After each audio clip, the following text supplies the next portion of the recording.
Hello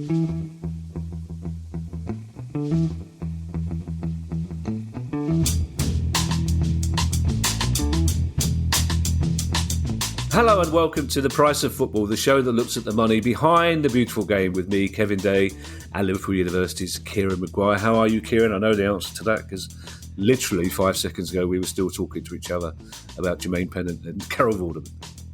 I'm still tickety-boo. I've got Finley sat next to me, turned upside down with his chin in the air, and I think dogs have probably got it about right when it comes to enjoying life. I'd quite like to be upside down myself now, Kieran, with my chin in the air. We bring you another of our special interview pods, and this one is a particularly interesting insight with a young man who's a Lincoln City fan, name of Charlie Beeston, who's registered blind. And he got in touch with us a few weeks ago to ask whether we would be interested in sharing his experience of going to football, and in particular, the financial aspects of it. To be honest, Kieran, a lot of what we talk about to Charlie isn't about finances, but I think it's still very important that we talk about this issue. And this is what Charlie had to say.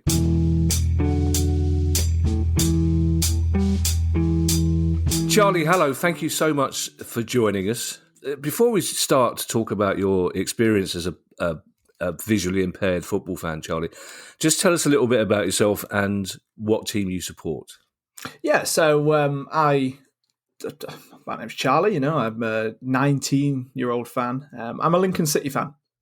So currently in League One, but I also do a lot of travelling for football. I'm a bit of a ground hopper, trying to get through the 92, slowly but surely. Whenever the bank balance allows it, really. But last season I did every Lincoln game, home and away. So I'd like to think that I've got a sort of a decent bank of experiences that I can very much talk from. Is it possible, Charlie, to describe to us the extent of your sight loss? Yeah, absolutely. So I'm registered as severely sight impaired stroke blind, which is sort of the top level, if you like. So yeah, I get the top award for blindness. No, and I've got some vision, but not enough to be able to watch the football games from the stands. So I love going to games. I absolutely love it. I'll do all of that, but I can't actually see the football. So yeah, I've got some vision, but not enough for that. I have to say, Charlie, to my shame, before I started researching this properly, which I only did after talking to a young lad called Matthew and his dad at Plymouth recently. Sorry, I keep calling him Dad. I only caught Matthew's name. They were both blind. They told us a little bit about their experience, so I did some research. I didn't realise there were so many different types of blindness, to be perfectly honest, and sometimes what will work for one blind fan might not be good for another. For example, Matthew told me that they use monoculars to try and concentrate and focus their vision, and the glare from electronic scoreboards can really affect those. Yeah, but there are other blind people who are not affected at all by electronic scoreboards. So there's whatever we talk about today, there is no one size fits all solution to this problem, is there? No, there isn't. For example, even kind of picking up there with the use of monoculars, I've had a monocular for all my life. That was one of the very first things I sort of got given, if you like. But the problem is I struggle to use them because trying to follow a fast-paced game such as football, I really struggle to the length that I have to zoom in at with my monocular to actually be able to follow it. Right, okay. So, and also things like the electronic scoreboard glare, that would also affect me. Right. So, even within that, there's already one similarity and one difference in those sort of two stories, if you like. And the monocular is a kind of mini telescope, is that right? Yeah. Basically, it's just a pair of binoculars, but half. Okay. So it's as a blind fan, Charlie. Is there a typical match day experience, or are they all very different? They're all very different. I think it would be a lot better and easier if there was just one simple match day experience, because I very much try to take my match day. I want to experience the match day, and it's sort of how I've always lived my life. I want to live my life as a sighted person would, but just with lack of sight. Yeah. So I want to do the full match day experience. I like to find myself in the bar before the game. I like to travel with people on the train or on the coach or whatever it may be, and just like to do everything that everybody else would do. Although I don't really buy a program and read that for the obvious reason. Right. But then it's when you're obviously in the ground. There are sort of different loads of different experiences, different ways that different clubs do things. But I myself have to use the audio description commentary, which I'm sure we'll come on to. We will, yeah. But so my match day experience is very much centered around A, do they have it? B, where and when can I get to it? Do I need to be in my seat early? And the problem is sometimes if, for example, you have to be in your seat early and they say, oh, we'll bring it to your seat. Well, that's all well and good. But if I've got to then be in my seat 45 minutes before kickoff, I'm then missing out on that. Well, yeah. I call it the valuable drinking time, the socialising in the pub, seeing how many more I can get in before 3 o'clock or 5 to 3, So it's really trying to kind of balance between those things. So like I say, it's never one and the same. You mentioned programs there, Charlie. Again, it's one of those things, I suppose because they're becoming less popular, it didn't occur to me. Do you ever get offered a digital program? Is there a way for you to access the program content without actually having to get a physical copy? Again, that very much depends on sort of club by club. Some will have digital copies. Some obviously just don't have programs at all anymore. Some only have paper ones. So to be honest, it's not ever really even been something I've been that bothered about. Right. But because I follow most of the sort of content that I'll look at, I can just do online anyway. There's very little nowadays that's program specific. So I don't find I'm missing out, but there really isn't that many options for programs for those that would like to use it, which is obviously a bit of a shame, but I guess the cost and time element that would have to go into that on top of the cost and time element of programs anyway at the minute is, I guess that can sort of be a reason why it isn't happening. You talk about getting to the games, Charlie. The RNIB in their guidelines for clubs trying to improve the experience for visually impaired fan, they talk about the journey sequence for blind fans. In other words, the getting there and the getting out. So there are obviously difficulties outside the ground. Matthew in Plymouth told us, for example, that quite often you'll come out of an away game, and the coaches have been moved and no one will tell the blind fans. So it's not just, I think a lot of us can imagine the experience inside the ground, but it would never occur to us your problem's actually getting into the ground and getting out. And of course, there are extra costs involved for blind people because you can't drive yourself to games, so you have to use public transport, which, as we know, can be ruinously expensive. Yeah, very much so. There was a few times, like I say, last year I had sort of set myself the challenge not to miss a Lincoln game, and there were some occasions that were very, very costly of me trying to get to a game, primarily through the decisions of the RMT union, but that's a whole different conversation. But yeah, there were a lot of sort of difficulties because, like you say, it isn't just as easy as jumping in the car and driving somewhere. In terms of travelling, I would call myself quite lucky because I'm quite confident. Right. If I'm stood outside of a ground and I don't know where on earth I'm going, I'm more than happy just to ask somebody. But I understand that isn't always the mindset that everybody will have, whether they've got a disability or not. Yeah. I'm sure there'll be many times where yourself, you've come out of the ground and suddenly you've come out a different door to what you came in because they funnel you all through a gate to leave, and suddenly then you don't know where on earth you are. So it isn't easy, and I think like you sort of mentioned about the coaches being moved and such like that. I think one of the big things there is just simply about communication. It's one of the key things I'll always kind of bang on about is things are so much easier if people talk to each other and people are told things. And obviously that isn't always the case, which then makes it considerably harder for those blind fans. I do have that experience of coming out of the ground confused, Charlie, but to be fair, it's normally alcohol related, I have to say. But even, That's the same for me, but I just have to pretend that it's the blindness. But even simple things like Kieran and I have talked about this before in a kind of nostalgic way. It's like, as a sighted fan, if you go to a new ground, a ground you've not been to before, and it's an evening game, you follow the floodlights. It's as simple as that. But that's not an option, obviously, for you, is it? No, not really. So it's really trying to make sure that, obviously, maybe you're following a crowd or something, but sometimes you end up doing that and you end up in the wrong direction. That's happened to me a couple of times where I've sort of started following some people, then realise I'm going the total wrong way and turn around. But I think nowadays what's really good is obviously the kind of enhancement of even things like Google Maps, being able to put your directions on, stick an AirPod in, and just have that talking to you, telling you exactly where to go. Okay, right. Because you don't want to accidentally end up at a Take That tribute concert, do you? Just by following the crowd.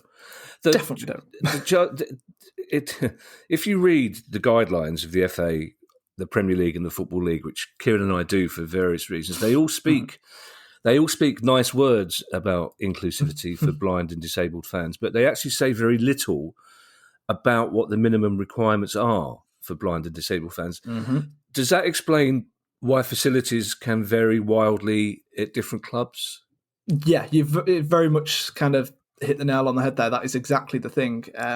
For example, when the white paper came out, and obviously I know in the white paper there's so much good in there, but the sort of section 16, the EDI section, the equality, diversity and inclusion, it was basically summed up by one sentence of, we fully support the club's efforts in improving EDI. Yeah. And there was nothing really specific in there. And that's all well and good because a lot of clubs are doing some really good things, but a lot of clubs are also really missing the mark or not even trying that much or just are always saying, oh, well, it's too costly. We can't do it for this reason. We can't do it for that reason without actually looking for alternatives. So because it's so kind of dispersed, the different kind of help and support out there, obviously you've got things like Level Playing Field that try to centralise it all. But then they also require the support of clubs to do that.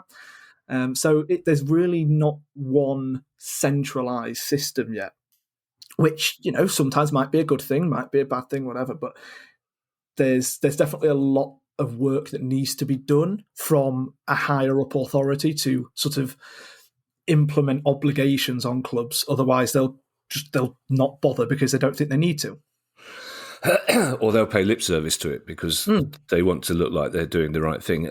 I mean, you say, Charlie, that money is a factor, and I understand that. We often hear from CEOs at clubs who don't like us to mention their names in this situation that to provide proper space for fans in wheelchairs, for example, they will have to lose 4 seats, which is losing 4 seats that they're not selling.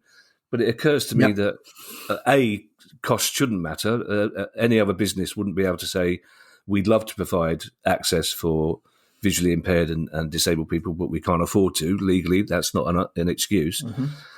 But how much does it cost, for the love of God, to help a blind fan comfortably watch a football match? It can't be that much. It can't be that much, surely. You'd like to think that. You really would. And I guess in a sort of an ideal world, things like getting to their seat, all that takes is somebody who works at the club or a volunteer, a steward or something like that. It might take them a minute just to go and guide this blind fan to their seat, for example. And that should be a minimum requirement. But the problem is it isn't, and sometimes, from different, you get lots of different experiences from different stewards, don't you? So you never quite know. But it's even things like having those conversations in their training or in their briefing. I spoke with a steward, and obviously, I like I said, I use the audio description commentary at grounds, and I hand it back to stewards at the end of the game because that's often what's asked. So then they can go and deliver it back to the steward hut or whatever. And so many times they'll just turn around and say, well, what's that? Where's that need to go? Well, I don't know what this is. And the thing is that's just one sentence in the briefing before the game that the steward should be told. But it's those little things that are so often missed out disabled fans and blind fans can so often just be an afterthought, especially, like I say, especially sort of fans with sensory impairments like blind, deaf, things like that. Because when somebody says, "Oh, a disabled fan," the first immediate thought is obviously always those in wheelchairs. Yeah. But there's such a wider spectrum of that needs to also be considered. And the fact it is often an afterthought makes for some quite difficult experiences. So when you're going to an away game, Charlie, do you have to do, like quite often if I get a train to Victoria or London Bridge, I know that a friend of mine is in a wheelchair. If she's doing the same thing, she has to phone up so there's somebody to meet her with a ramp off the train, because shamefully not all stations are level access. So do you have to phone up an away game? If you're going to a new ground, do you have to phone up and say, "My name's Charlie Beeston, this is my visual impairment, I need to collect headphones," and then you expect a steward to be there to meet you? Or is this all done on an ad hoc basis when you get there? It can very much depend. Most of them I will call up or email in the first place. Obviously, that's if they've even got the headsets. I don't necessarily need a sort of steward to show me where to go per se, because normally, I'm in a group off the train or off the coach or whatever that might be. So that's normally not too much of an issue for me. But actually getting the headsets, I will always call up or email, because some want you to collect it from reception. Some want you to collect it from the away gate. Some want you to get it delivered to your seat, and they all have different systems. So it's often about having to research on the club website, and often that has very, very small amounts of information of just sort of one sentence, and then I've got to call up or email from there. But it's all about obviously just a lack of information being available at an easy push of a button, unfortunately, to make you then have to go out your way and make these phone calls and such like that. Yeah, so you have to do a lot more work than Kieran and I would have to do, for example, researching in a new way. And can you dispel a myth? I'm still amazed by how many football fans you speak to who assume that all disabled and sight impaired fans get in for nothing. Can you dispel that myth for us? I would absolutely love it if that was the case. Yeah. No, you don't get it for free. What you can get is a free carer's ticket. Right. That is something you can get. So when you get your ticket, you can then also have a sort of free personal assistant ticket for somebody who takes you to the game, for example. But at the end of the day, you only get that for in the game. You don't get that for your train journeys as well and such like that. So no, I would definitely prefer it if I could get in for free, but no, that's not an option, unfortunately. And before, because I'm really interested to talk about the actual 90-minute watching the game experience.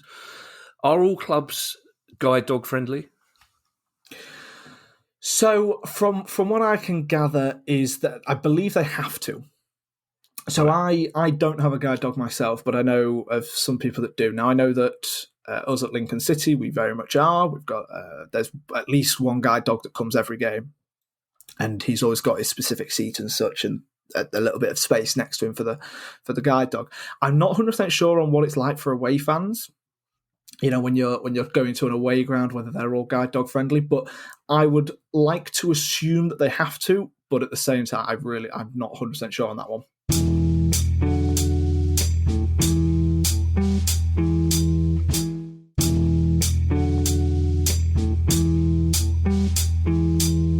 Okay, since we should do some research on that as well, because I know at Palace, for example, my club, they're very proud of the fact that there are drinking bowls for guide dogs. Right. But beyond that, I'm not entirely sure what, because ours is a very old ground, and that's often an excuse that Palace uses, I'm afraid, and it's an excuse a lot of other clubs use as well in older grounds. That, well, once we get our new stand or once we get our new ground, all this will be resolved. But that's going to take a long time. Yeah. There is one more thing, again, before we talk about the actual game itself, and this is something else I noticed in the RNIB thing, and again, it's something that wouldn't occur to me. I mean, how, in terms of signage, for example, emergency exits, or not having lights that throw dark shadows which can disorient some visually impaired fans, do clubs take these things seriously, or again, is it just something they will do with the bare minimum they have to do? I think it's another one of these things where it's an afterthought, and often it has to actually be brought up to the club. And obviously, then when it's brought up to the club, it's obviously very much club by club based as to what they actually do. I know, again, sort of speaking from experience at Lincoln, they ended up sort of repainting all the yellow markings on all the steps and such at the start of last season. And from what I can gather, they've not been worn down at all over the season. So that'll last for another year or two. But I've been to some away grounds where there's really not much. It's very kind of eroded.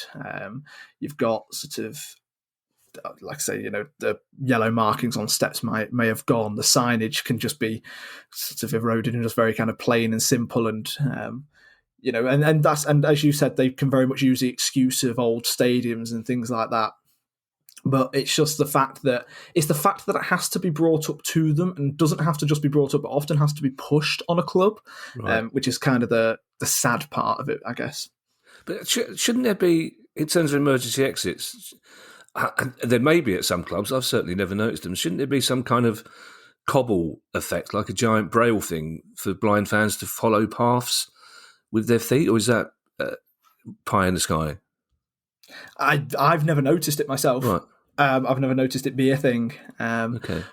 And it's dangerous, I guess, really, when you think about it, because I'm somebody who, because I can't see no matter where I sit, I often try, when I'm at away games, for example, go up to the back and such like that. So, if anything did happen, then you never quite know what, if people would be able to find their way out that easily, if there's not really the opportunities there to be able to find your way. Well, actually, where you sit brings us nicely onto the actual game experience. Mm-hmm. Do all grounds have specific audio commentary, and you get a specialised commentator, or are you just tuned into local radio? Because I know there can be an issue. I mean, if you're just listening to local radio, mm-hmm. they're not describing the action all the time, are they? They're giving stats and talking about old players, and you need somebody to describe the action for the whole time the ball's in play, presumably. Yeah, very much so. So not all clubs have specific. So the specific is the audio description commentary.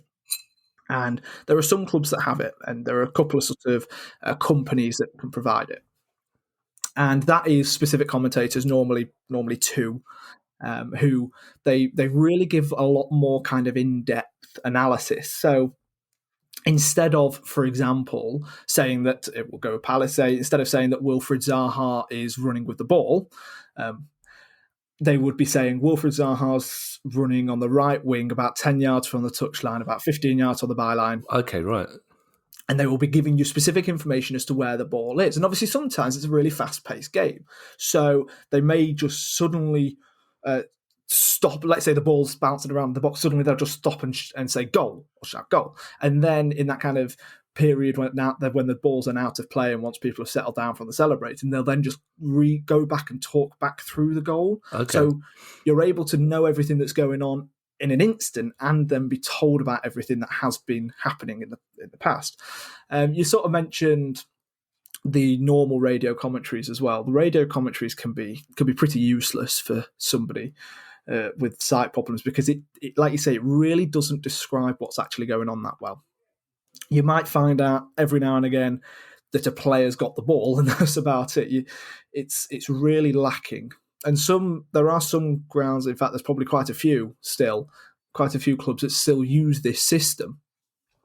For example, I was at Newcastle last summer, just trying to tick off a game, and it was the Newcastle Man City 3-3 draw last summer.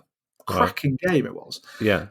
And the atmosphere was brilliant, but the problem was, I got told audio description commentary would be delivered to my seat. So perfect. I was in my seat half an hour before the game, and I got delivered a big, massive DAB radio. Oh. That was just connected to BBC Radio Newcastle or whatever it was.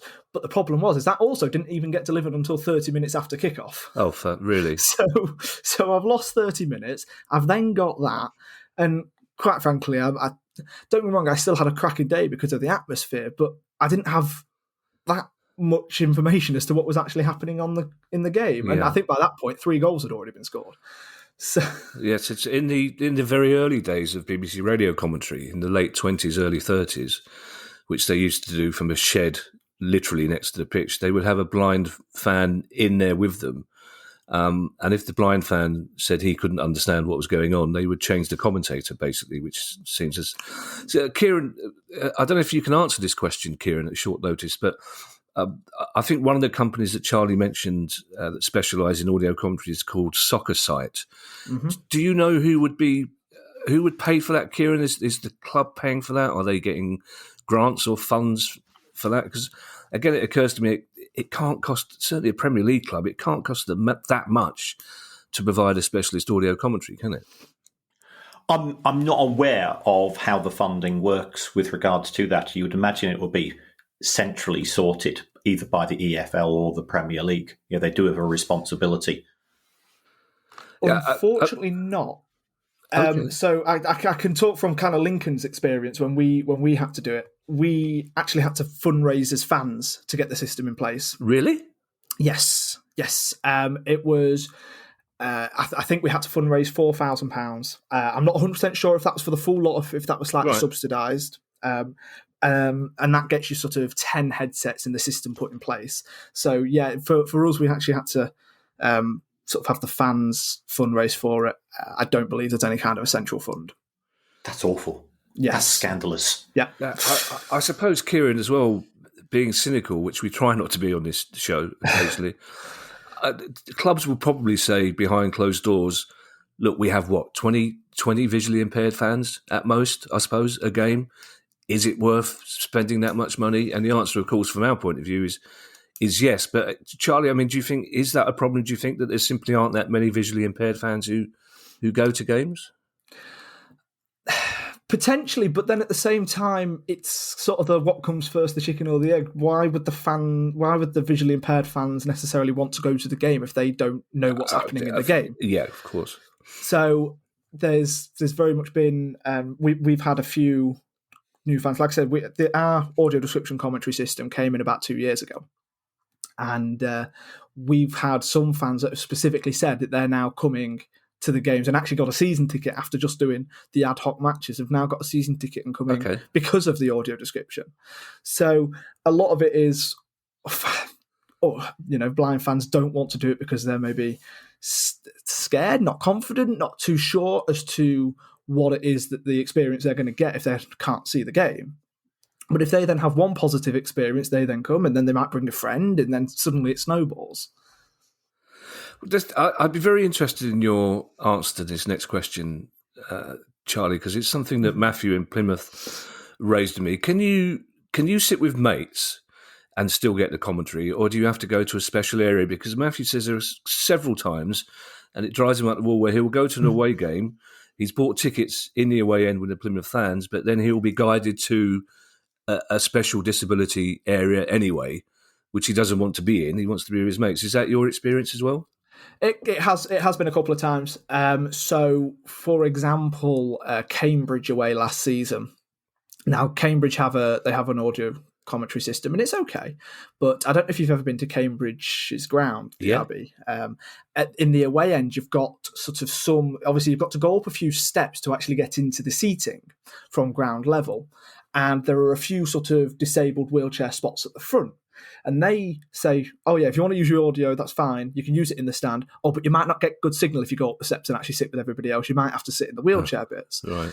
It's like, well, my issue is like I said earlier, I like going for the match day experience just as much as anybody else. So I went and sat up in the stand, and it was very sort of staticky, and I couldn't really hear it that well anyway.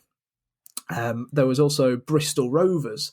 We spoke with them beforehand. They don't necessarily have audio description commentary, but they've got hospital radio, which they have a home blind fan that also sort of sits in and listens to, and they say it's really good. So they said, oh, you can listen to that. I'm like, okay, brilliant. So we get to the ground, and I say, oh, can I have the headset? And they took me up to go meet the radio presenter doing it. And he says, right, so sit where you'd like to sit. This is up in the sort of media sort of pen of the stand. And he says, oh, well, you just take a seat wherever here. I said, oh, do I not get to go down and sit with our fans. Yeah. Oh no, you won't get the signal over there. You'll have to sit here. We actually have to plug it directly in. And I on that day, I just chose to actually just go and sit in the away fans. Right. Because to me, the match day, I went to Lincoln games for 5 years before even being able to have audio description commentary. Right. So I can sort of go and it not matter to me too much. But there are some people who are going to much prefer to be able to listen to it, and then you don't want to lose that match day experience. So it's a really hard kind of balancing act, and one that realistically somebody shouldn't be asked to sacrifice one or the other.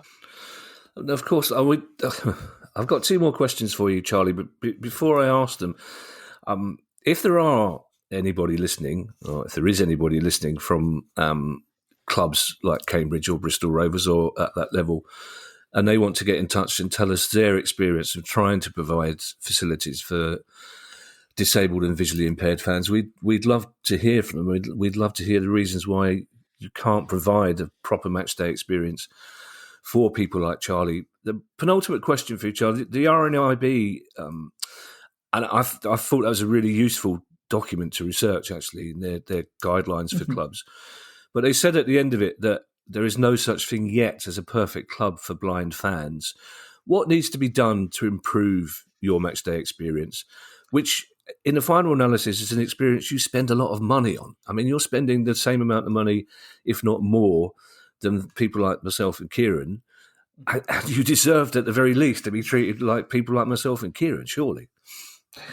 I think it all just stems down to if a club wants to be perfect, it has to listen to the fans. Right. And that's not just about this. That's about every sort of line of football, as you know. But I think a lot of it is setting up groups, really finding out what is needed for those particular clubs. Because we've obviously spoken about some stadiums are much better suited to sort of disabled fans than others.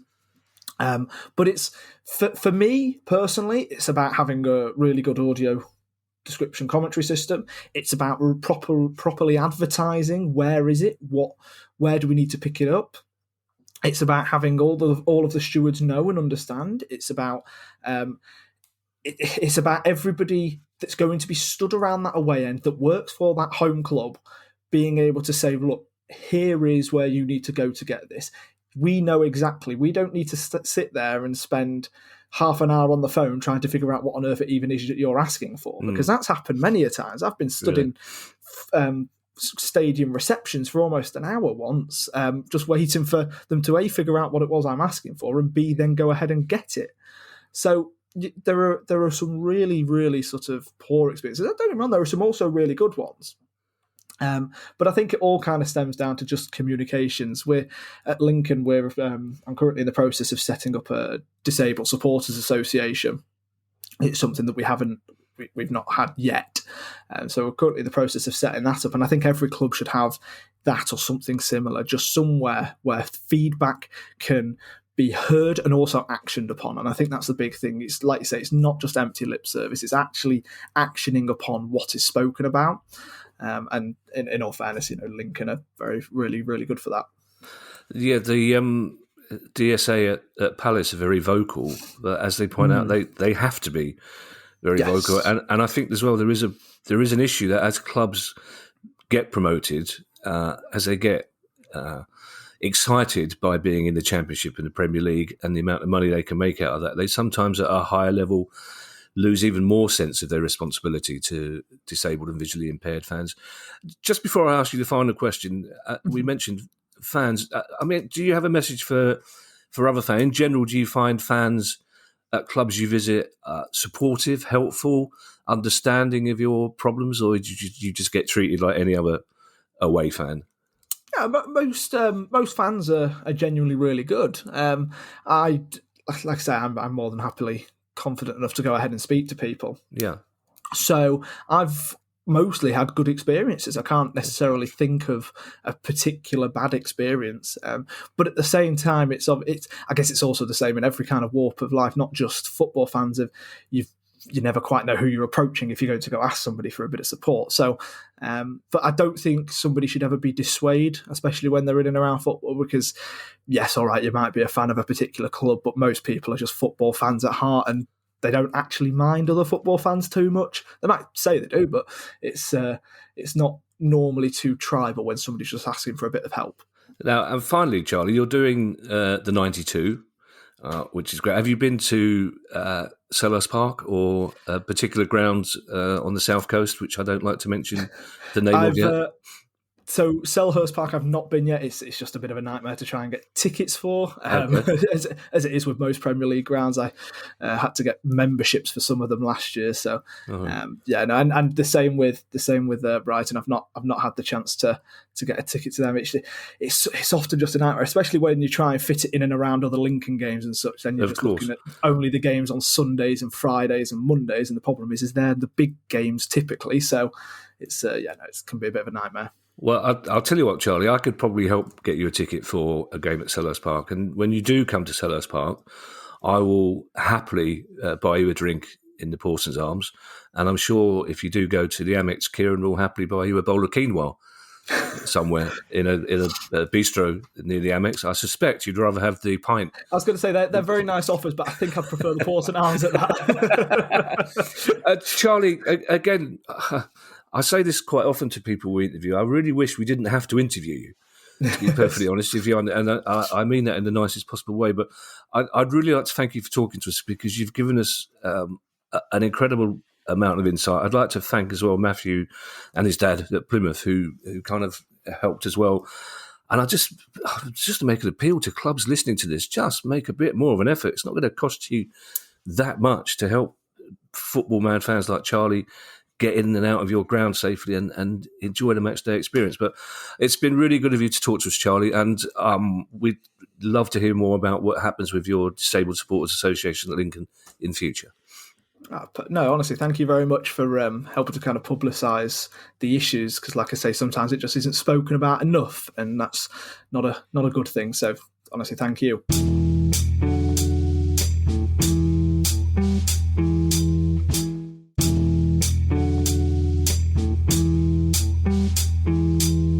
Kieran, before we talk about Charlie, I want to say thank you to those two fans we met at Plymouth Argyle on our live show. They were both blind, father and son. And I finally remembered Dad's name. I'll keep referring to him as Matthew. So Matthew was the younger fan at Plymouth. His dad was Dominic. And they were kind enough to give me some extra thoughts maybe to put to Charlie. And I have to say, Kieran, I'm almost ashamed of how much I learnt about the experience of going to football when you're visually impaired. But also the idea that at Lincoln City they had to crowdfund £4,000 to provide an audio commentary for blind fans. It's £4,000, Kieran, which is it's a lot of money to an individual, but to football, it's not. There should be somebody should be paying for this, Kieran, other than the fans, surely. Yeah, I have to excuse my own ignorance. Yeah, I assumed that the Premier League, which does an awful lot of good, does the EFL. And we're not going to slag them off. I was absolutely staggered to hear Charlie's comments, and there's all of this talk about the wealth in the game, and we regularly get to learn all the rumours about the level of wages for executives, for players, transfer fees, the amount of money that's shuffled around from owners.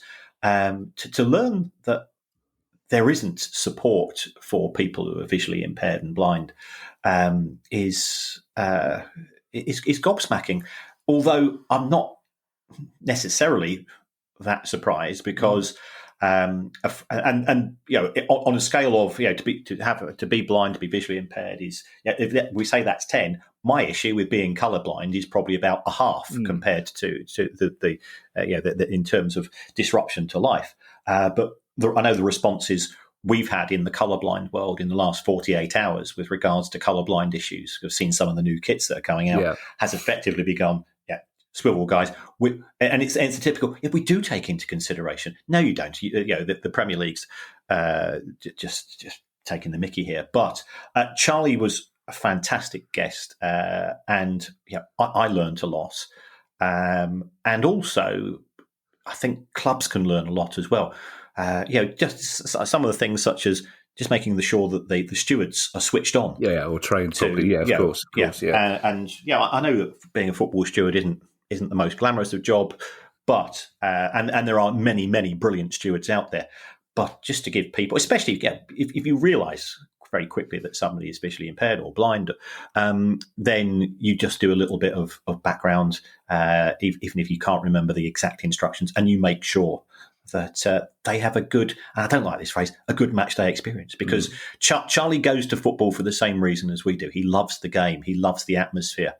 And the fact that I think if people had been a bit sneery, just go to the experience. The next time you go to a game, close your eyes for 90 minutes and experience what he has to go through. And there's no bitterness. The fact that he's taken on the challenges that he has with good grace, and for a lad of 19, he's a fantastic kid as well. Yeah, I suspect that blind people would say closing your eyes doesn't actually fully simulate the experience of being visually impaired. But you're absolutely right. And interestingly enough, what you say about colour blindness as well is that one of the things Matthew and Dominic told me, and I couldn't find a way of raising, was that as we discussed in the interview, and again, it's something I wasn't particularly aware of, there are many different types of blindness, and blind people respond to light in different ways. And when blind people have some form of vision, one of the things that Matthew and Dominic said would really, really help them is that if both teams had distinct one block colour shirts. So if one team is wearing a red shirt and one team is wearing a white shirt, that does help a tiny bit for a lot of visually impaired fans, as it would help the colourblind community, of which, remember, there's 8% of people in a football ground at any one time are colourblind.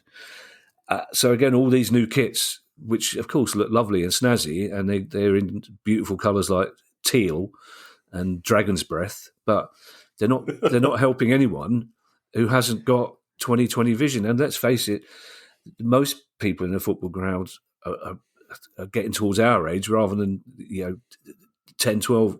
So a lot of people in a football ground haven't got 20/20 vision, full stop. Yeah, yeah, you're absolutely right. Yeah, it's being done to sell units. Yeah. Because the launch of a football kit is now, and we're fully aware that for many clubs there's 3 kits released each year, and then you've got 3 sets of training shirts released each year as well. It is a money spinner, but the first reason why we have players in different coloured shirts is to distinguish both teams. Yeah, absolutely. And that appears to become a secondary issue. And it affects not just colourblind people like me, but people who have to deal with far greater challenges. Yeah, although I have to say, Palace's new away kit is rather snazzy. Oh yeah, even we were impressed. Yeah, and it's good to see Palace having a blue and white kit. Well, it's turquoise, Kieran. I think you'll find, but it's also really annoyed some people on WhatsApp groups because it's a white shirt with a turquoise sash, but of course Steve Parish is selling it as it's a nod to the original colours of Crystal Palace FC, and most fans are going, no, our original colours are claret and blue. Never mind what the team that was formed in 1861 played in, but it's a homage apparently to the original Crystal Palace of 1861. Just sell it as white with a light blue sash, and you go, that's a great kit. Thank you to everyone who's donated to the pod via our Patreon page. If you'd like to join them and make a small monthly contribution, that'd be very kind of you. You can do so by going to patreon.com/priceoffootball. If you have a question you'd like answered on the show, email us at questions@priceoffootball.com. Bye, everyone. Bye. The price of football.